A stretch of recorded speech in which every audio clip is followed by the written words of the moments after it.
Well, Shabbat Shalom to all of our family and friends. It's another beautiful Sabbath, and we are excited and happy to be here, full of joy and peace. Is what I'm sensing in my spirit right now on this Shalom. So on this Sabbath, I have with me Papa B, and again, this is Torah Talks with Tony and Bill. I'm Tony, and this is Bill. I call him Papa B. So we've been talking about again this global ecclesiastical circumcision, this mass circumcision that we sense is going on in the body and will be going on in the body for a while.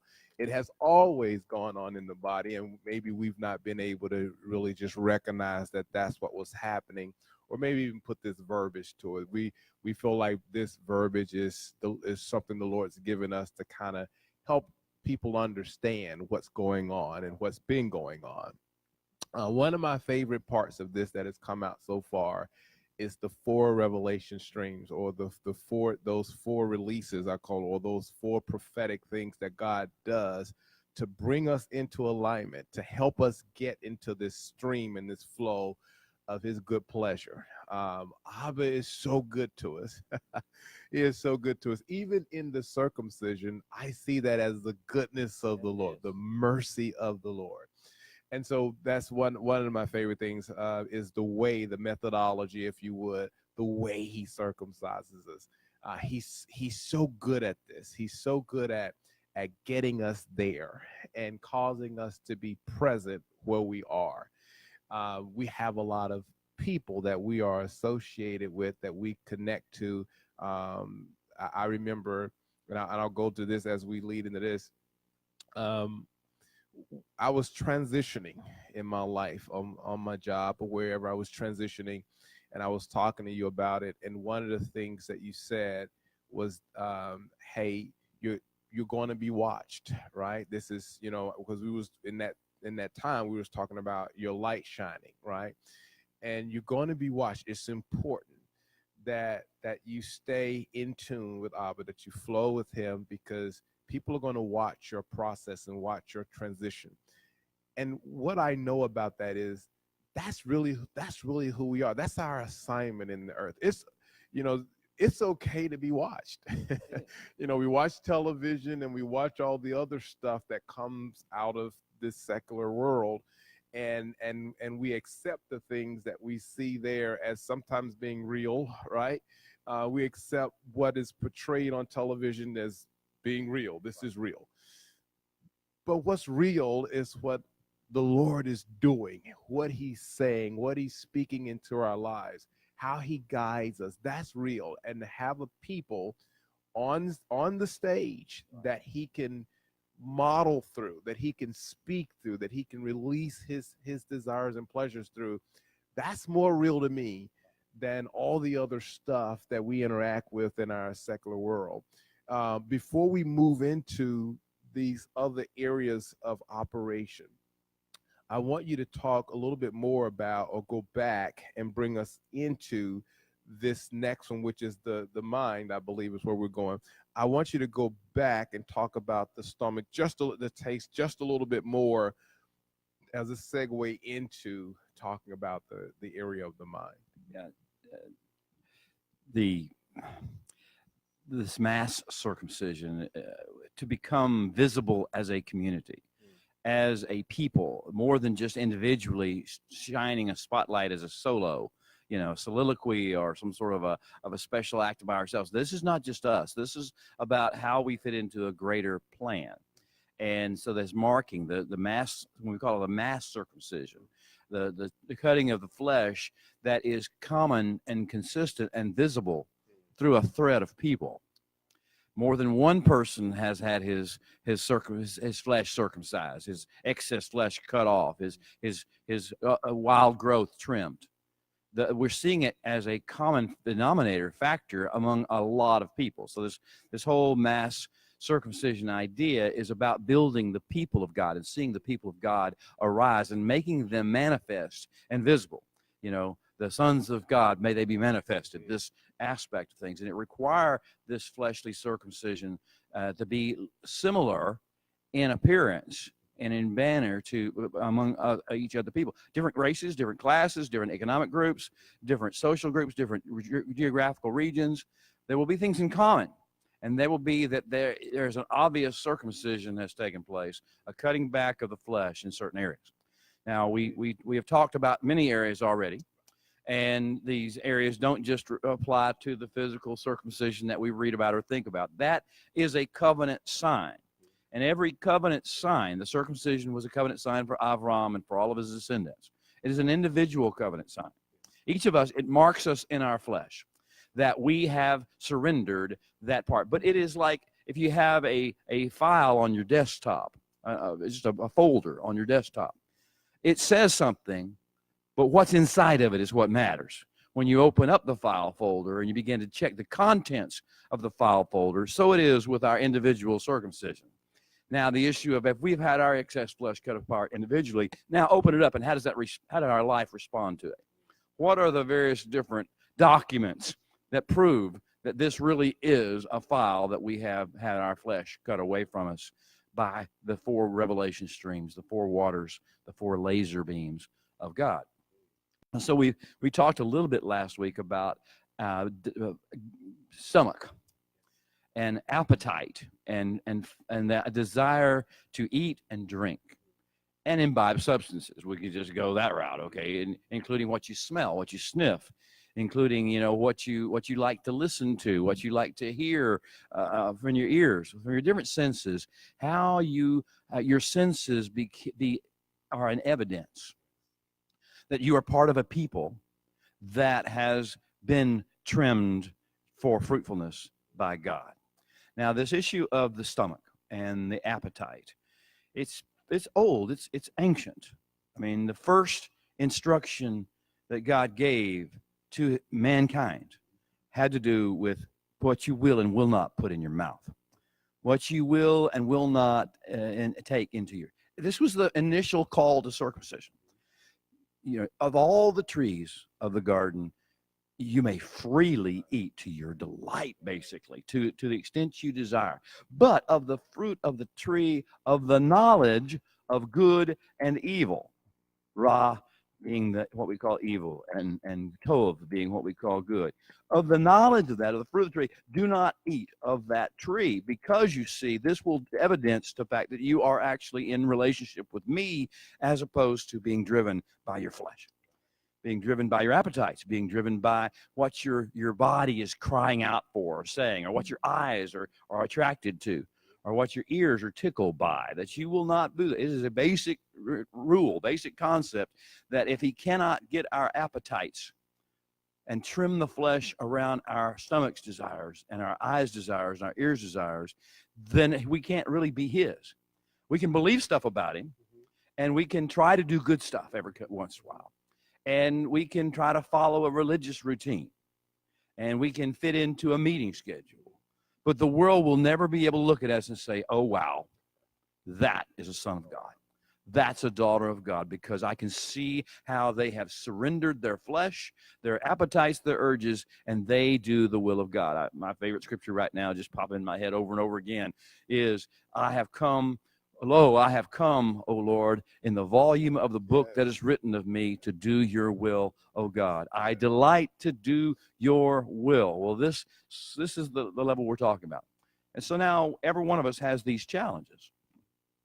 The world is good at teasing your physical appetite, your eye appetite, your ear appetite, your flesh appetite, your stomach appetite. You commercials on television, I mean, and not only that, but just the way people talk. I mean, I have been amazed at the way in which things that the Holy One even says, or don't eat them, have become like gods in our community, in our cultures. Bacon has become like it's a god. I've heard people say, I couldn't give up bacon. Well, then that tells us something. I'm not trying to get on that issue. It's just the issue is, if we can't give up anything, whatever it may be, then we've just committed to ourselves to a covenant that is with our flesh and not with our King. And so that issue of the appetites, and I'm going to leave that where it is. There's a lot to go in. It's like I say, it's a file on your desktop. And each one of us has a desktop, and each one of us has to decide what's in that file. We say our flesh, God is our stomach is not our God. Our delights, our appetites are not our God. Well, look inside the envelope, look inside the folder, and see what your evidences are. See what your proofs are of that. And what would you think God is saying to you? I need more proof here. The world is needing proof that it is a good thing to have your flesh and your appetite circumcised. I need you to do that, so come forth. So if we understand, I'm going to leave it there. Yeah, it's with you. It's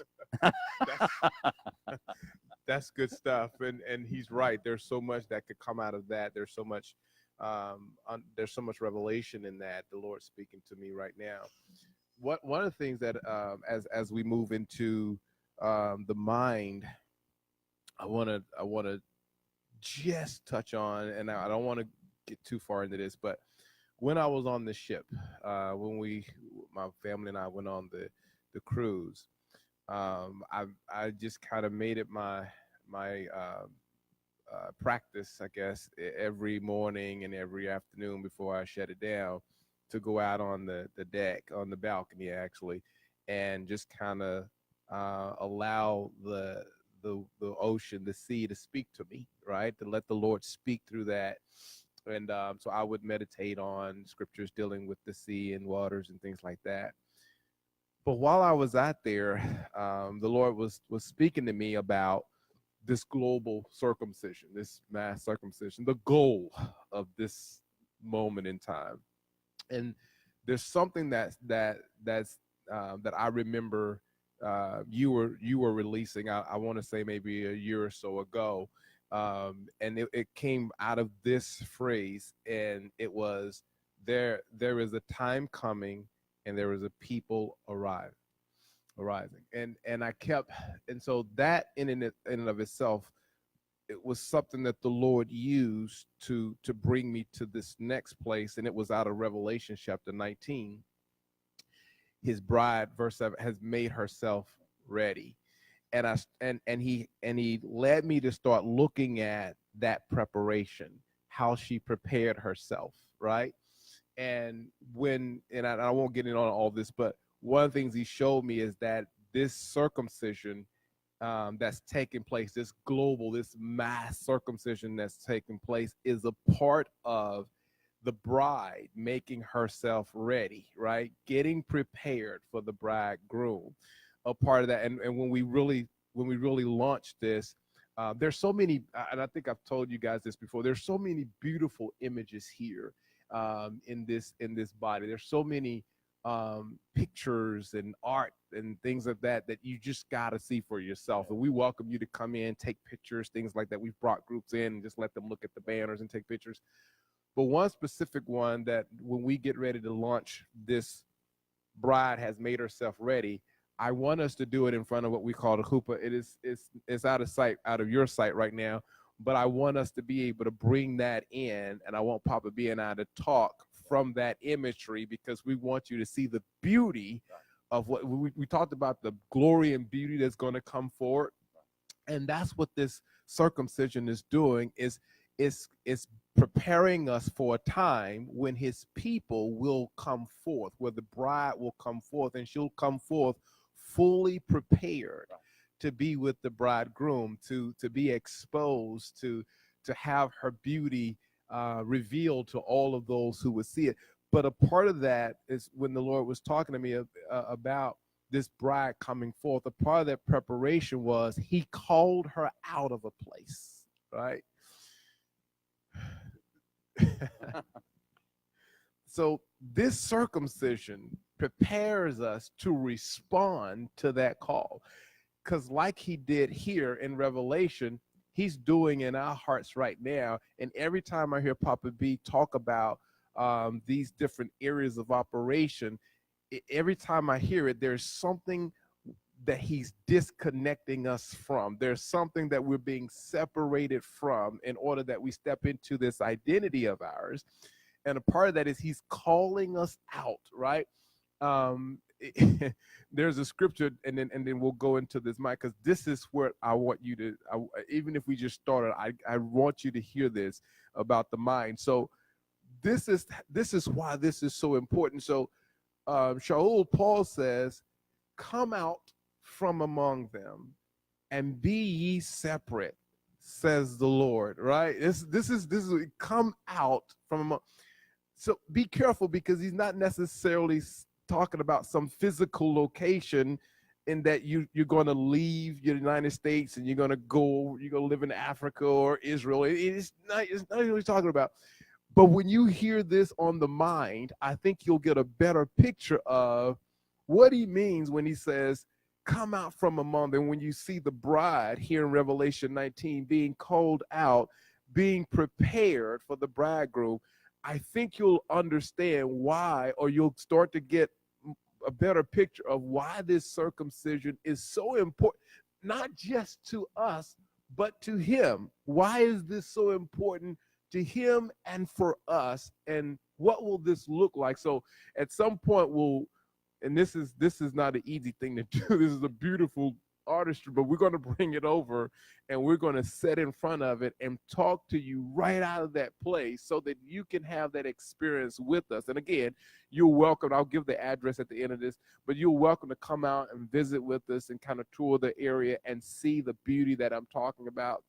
But this hoopah will be here, and we'll talk from the hoopah as we prepare for this bride to come out into all of this glory and beauty that the Lord has placed upon her life. But as we move, so this next area of operation that probably is going to talk to us about, or at least initiate it, is the mind. Now I'll read just a few of these things and then he can talk about it. Outside of mind, he says, vain imaginations, fear, opinions, ideas, prejudices, biases, philosophies, ideology. And you just mentioned the fruit of the tree of good and evil. So you just kind of talked about that a little bit. Yeah, the battleground is the mind. When you get down to everything else, we can overcome. If we can win the battleground of the mind, we can win the other battles. And when I say we can win, I don't mean to say that somehow we can, by our strong willpower or by our superior intelligence or our good education, we'll somehow be able to overcome. I mean, through our mind, we can connect with the revelation streams of heaven. And in those revelation streams, we can overcome, we can transcend. But if we do not connect with them in our mind, then we will connect with the things of the world. And we will connect with things that are toxic and dangerous. And man, is the world ever there? I mean, this is the critical. I mean, all of these are important aspects of marks of the sons of God and the daughters of the King. All the things we've talked about, but this area in itself is the key to basically them all. Because you understand, our mind is kind of like a television set that is left on. If you are not taking control of the remote or the channel indicator, stuff will come into your mind. Like the TV shows will just start, the next one starts, and advertisements that you don't even care about stuff, and suddenly you want that. And all these suggestions, I saw vain imaginations was the first thing you read. It is everything, and this is what the serpent does, and he's always done it from the beginning. You know, have you not considered this tree in the center of the garden? I mean, what he said, but he basically drew the attention. We don't know what he said, but what he drew his attention, the attention of Hava, away from her relationship with the Creator, away from all the blessings and all the movement and the directions she was to tend, like Adam, and she was to tend and to keep the garden, to treasure and cherish it, and take good care, make sure it was fruitful. And she lost sight of all that by virtue of the power of the vain imagination planted into her mind by the other voices. We have one voice we're supposed to listen to. I've come to do your will. I delight to do your will, oh God. So now why are we listening to all these other voices? Well, that's our mind is just a receiver and then a processor of information. What we receive, we process. So if we talk about the circumcision, the cutting away of the excess flesh of the mind, then we return it to its original intended condition and function and operation.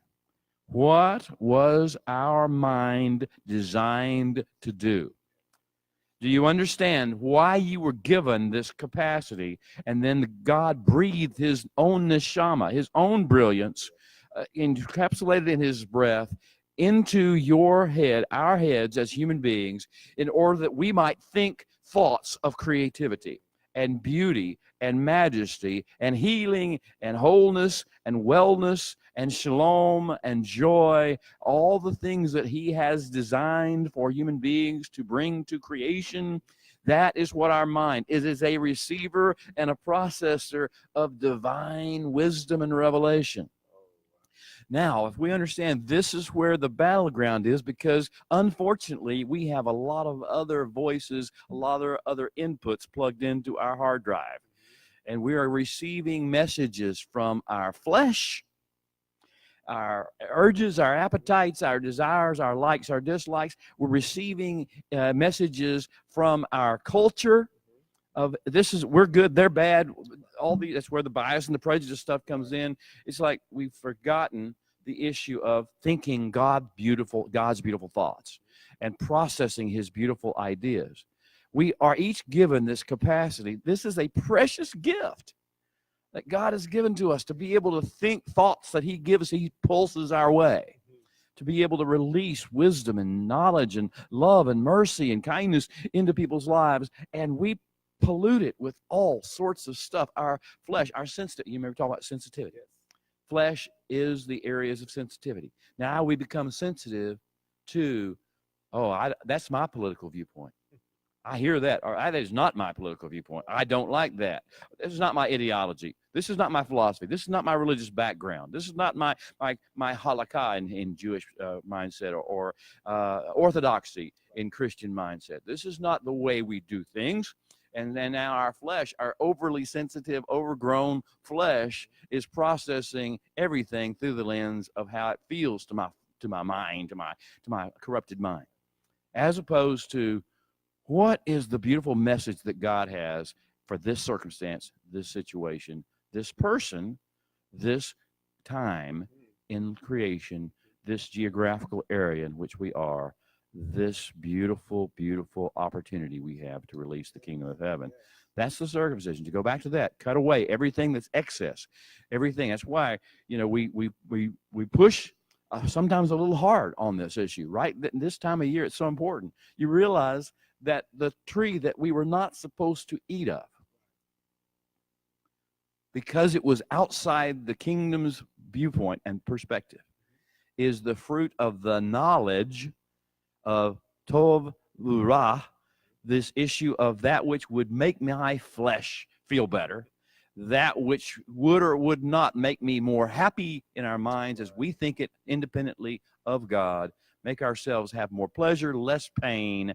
Those are the things. That's the very area that God first said, this will mark you. This is where you find the rubber meeting the road, sandal meeting the sand. This is the reality, is will you let me have your mind? And will you let me use your mind to be a vessel, a broadcast tower of my thoughts, of my kindnesses, of my mercies, of my creative ability, of my beauty and majesty into this earthly realm? Will you be for me a channel through which the rivers of revelation flow into the world? Well, that's our challenge with the mind. I hear Romans 12, 1 and 2. I beseech you, therefore, brethren, by the mercies of God, that you present your bodies a living sacrifice, holy and acceptable unto God, which is your reasonable service. And be not conformed to this world, but be transformed by the renewing of your mind, that you may prove what is that good and acceptable and perfect will of God. We ask that you would pray with us. Pray for our country. Pray for those who are affected by the decisions we make in this country. I want to give you some information for those of you that would like to come and view our center and have more interaction with us and see the beauty and glory that is revealed through our arts and things of that nature, you can come to 907 County Road, 2311, Texarkana, Texas. You can also go onto our website at biblicallifestylecenter.org, and you're welcome to just look through our peruse the website, see if you see anything that interests you. You can read up about us and get more information about who we are, but you can also come and share with us. You can also join us in some of our meetings. We meet on Shabbat, which is today, and we meet at 9:30 for fellowship, and 10 o'clock we meet for Torah studies. You can also come out on Wednesday nights.